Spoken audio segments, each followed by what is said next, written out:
দুই নম্বর কারণ কুফরি, সেটা নাস্তিকতা হোক, যে আল্লাহর অস্তিত্বই অস্বীকার। কুফর মানে কি? কুফর মানে অস্বীকার করা, কুফর মানে অমান্য করা, কুফর মানে অবিশ্বাস করা, সবগুলি অর্থ। কুফরি মানে এগুলো করা। কাফের বলা কোনো গাল না, যে অমান্য করে, অবিশ্বাস করে আর অস্বীকার করে কি, যা ইসলামে সুস্পষ্ট প্রমাণিত। ইসলামে যা সুস্পষ্ট স্পষ্ট নয়, মানে ইজতিহাদি মাসলা না, যে ফিকহি মাসলা ও ইজতিহাদ, হ্যাঁ কে বলছে মানসুখ, কে বলছে মানসুখ হয়নি, সেই জন্য রফেদানকে অস্বীকার করছে না, কাফের হবে না, কারণ ইজতিহাদের বিষয় রয়েছে, যদিও ভুলে আছে তারা, কিন্তু স্পষ্ট 5 ওয়াক্ত সালাত, স্পষ্ট রমজান মাসের হ্যাঁ সিয়াম, স্পষ্ট হচ্ছে সুন্নাতে মুআক্কাদা হলেও বা ওয়াজিব হলেও কুরবানি। হ্যাঁ, কেউ বলে না কুরবানি নাই ইসলামে, তাহলে কাফের হয়ে গেল। তো কাফের 1 নম্বরে কাফের হচ্ছে যে নাস্তিক, আল্লাহর অস্তিত্বকে অস্বীকার করে,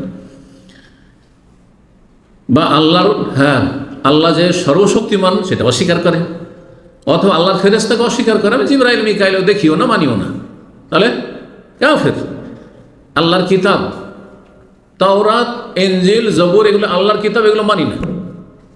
বিকৃত যেগুলো এখন বিকৃত হয়ে যায়, কিন্তু আসল তাওরাত, ইনজিল, জবুর এগুলি আল্লাহ নাযিল করেছেন আম্বিয়া রাসূলরা, এটা মানতে হবে। এটা না মানলে কাফের। সেগুলি না যদি আল্লাহর কিতাব বলে না মানেন, তাতে যদি কাফের, তাহলে কোরআনকে কেউ যদি বলে যে মুহাম্মদ সাল্লাল্লাহু আলাইহি ওয়াসাল্লাম রচনা করেছেন, তাহলে সে নিঃসন্দেহে কাফের, ওর সন্দেহ নেই, দিবালোকের মতো। রসুলগণকে কেউ একজন রসুলকে কেউ যদি লা নুফাররিকু বাইনা আহাদিম মির রাসূলি, রসুলের মাঝে কোনো পার্থক্য করতে পারবে না, যে আমি মুহাম্মদ সাল্লাল্লাহু আলাইহি ওয়াসাল্লামকে তো রসুল মানি, কিন্তু ইহুদি খ্রিস্টানরা মুহাম্মদ সাল্লাল্লাহু আলাইহি ওয়াসাল্লামকে মানে না, সেজন্য আমি মুসাকে মানি না, আমি ঈসাকে মানি না, কাফের। কাফের। আমরা সমস্ত রসুলকে মানি, যাদের নাম কোরআনে কারিমে রয়েছে, 25 জনের নাম রয়েছে কোরআনে কারিমে। তারপরে পরকালের কোনো কিছু যদি অস্বীকার করে, কেউ যদি পুলিশের হাতে অস্বীকার করে, হ্যাঁ আল্লাহর সামনে হিসাব হবে, হাজিরা দিতে, এগুলো অস্বীকার করে, নেকি আর গুনহার ওজন হবে যদি অস্বীকার করে, জান্নাত জাহান্নাম অস্বীকার করে ইত্যাদি, তাহলে কাফের। কোন একটা তকদিরকে কেউ অস্বীকার করে, তকদির বলে কিছু নেই, কাদরিয়া যেন তকদির অস্বীকার করেছে, অথবা তকদির সব কিছু আমরা পাথরের মতো, যখন লিখায় আছে তার করে লাভটা কিছু, করেও লাভ নেই, না করেও লাভ নেই, যা আছে তা আছে। বাকি জাবরিয়া নিজেকে পাথরের মতো মনে করে, আপনার পাথরের মতো, পাথর হলে বা সাথে পাথরের মতো থাকতেন, এখানে কি করে এলেন? হ্যাঁ, কি করে খাওয়া দাওয়া করছেন? পাথর খেতে পারে না। তো এই যে দলগুলি বেরিয়েছে তকদিরের ক্ষেত্রে, হয় তকদির অস্বীকার করা মানে, বা তকদিরই সব কিছু আর কর্মের কোনো আমাদের কোনো ক্ষমতা নেই, এইগুলো সব কাফের। আল্লাহ রাব্বুল আলামিন কোরআনে কারীমে সূরা নিসার 150 থেকে 151 তে বলছে, ইন্নাল্লাযীনা ইয়াকফুরুনা বিল্লাহি ওয়া রাসূলিহি, যারা আল্লাহ এবং রাসূলগণকে অস্বীকার করে, অমান্য করে, ওয়া ইউরিদুনা ইউফাররিকু বাইনাল্লাহি ওয়া রাসূল, আল্লাহ এবং রাসূলের মাঝে পার্থক্য করে, যে আল্লাহকে মানবো, রাসূলকে মানবো না, অমুক রাসূলকে মানবো, অমুককে মানবো না, আল্লাহর এটা মানবো, এটা মানবো না। আমি সবই মানতে পারছি, কিন্তু এই যে এত বড় দিনে ক্ষুধায় মানুষ থাকতে পারছেন বিপাশায়, রোজা এইটা মানতে পারছেন, কাফের।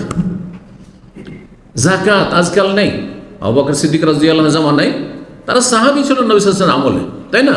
অনেকে নবী সাল্লাল্লাহু আলাইহি ওয়াসাল্লাম দেখেছে, কিন্তু বলছে নবী চলে গেছেন আর যাকাত দেব না, তারা কাফের। তাদের বিরুদ্ধে জিহাদ করেছেন আবু বকর সিদ্দিক রাদিয়াল্লাহু আনহু, কাফের ছিল তারা। কেউ যদি এইরকম ইসলামের কোনো বিধিবিধান অস্বীকার করে, যে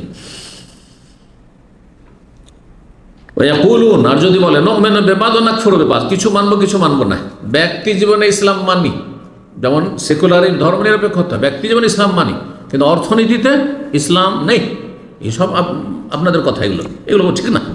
রাষ্ট্রীয় ক্ষেত্রে না না না না, ইসলাম নেই, সেখানে পালন করে না, কিন্তু মেনে নিচ্ছে যে রাষ্ট্রীয় বিষয় ইসলামের বিধিবিধান আছে, কিন্তু আমরা পালন করতে পারছি না, তাহলে সে ফাঁসি, গুনাহগার।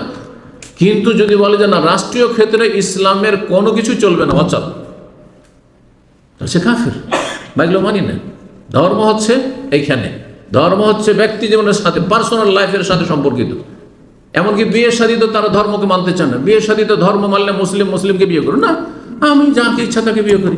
একটা মেয়ে, মুসলিম মেয়ে কাফেরকে বিয়ে করেছে, এই সেকুলার ধর্ম নিরপেক্ষতা, এই কুফরি ধ্যান ধারণা নিয়ে, যে ওখানে আবার ইসলাম কি আছে, আমি নামাজ রোজা করছি, আমি খ্রিস্টান বিয়ে করছি, জি কাফের, কাফের।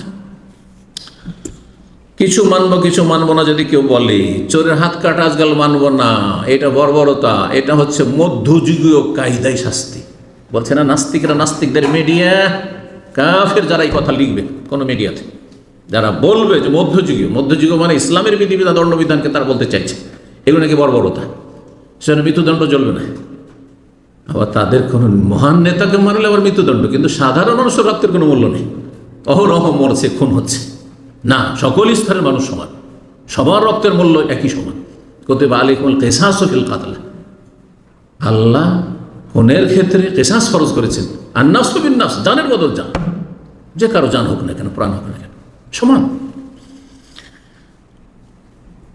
ওয়াইরিদুনা ইয়াত্তাখিযু বাইনা যালিকা সাবিলা, মাঝামাঝি পথ, 50-50, কিছু ধর্ম করি কিছু দুনিয়াও করি, এটা মানবো এটা মানবো না, চলবে না। আল্লাহ বলছেন উলাইকা হুমুল কাফিরুনা হাক্কা, এরাই তো সত্যিকারের প্রকৃত কাফির, যারা বলবে কিছু মানবো কিছু মানবো না। ওয়া আতাদানা লিল কাফিরিনা আযাবাম মুহিনা, আর এইরকম কাফেরদের জন্য আল্লাহ কাফের বলে আখ্যায়িত করলেন, দুনিয়া ইসলামের গণ্ডিতে বেরিয়ে গেল, আর আখিরাতে তাদের জন্য লাঞ্ছনা করার শাস্তি আল্লাহ প্রস্তুত রেখেছেন। আল্লাহ আরো বলে সূরা আহজাবের 64 থেকে 69 পর্যন্ত, ইন্নাল্লাহ লানাল কাফিরিনা ওয়া আ'আদ্দা লাহুম সাইরা, আল্লাহ কাফেরদের জন্য, কাফেরদের উপর লানত করেছেন, অভিসম্পাত করেছেন, আর তাদের জন্য জ্বলন্ত আগুন প্রস্তুত করে রেখেছেন। খালিদিনা ফিহা, সেখানে চিরস্থায়ী হবে, কারণ কাফের, সুতরাং চিরস্থায়ী হবে। লা ইয়াজিদুনা ওয়ালিয়্যান ওয়ালা নাসিরা, না কোনো বন্ধু পাবে, না কোনো সাহায্যকারী সুপারিশকারী পাবে। আর তারপরে আরও সব কথাগুলি রয়েছে, যারা বড়দেরকে মেনেছে, নেতাদেরকে মেনেছে, মুরব্বীকে মেনেছে, হুজুরে কিবলাকে মানতে গিয়ে শিরক কুফরির ধর্মকর্ম করেছে, সেই দিন বলবে আল্লাহ এরাই আমাদেরকে পথভ্রষ্ট করেছে, এদেরকে শাস্তি আছে। এই পীর আমাকে পথভ্রষ্ট করেছে, মাজারে নিয়ে গেছে, এই মোল্লাজি আমাদের মসজিদের ইমাম আমাকে মাজারে নিয়ে গেছে, আর সেখানে আমাকে চাদর চড়ানো করিয়েছে, এই সব করেছে, সুতরাং তাকে দ্বিগুণ শাস্তি দাও, যাও সবাই জ্বলবে, যাও তোমার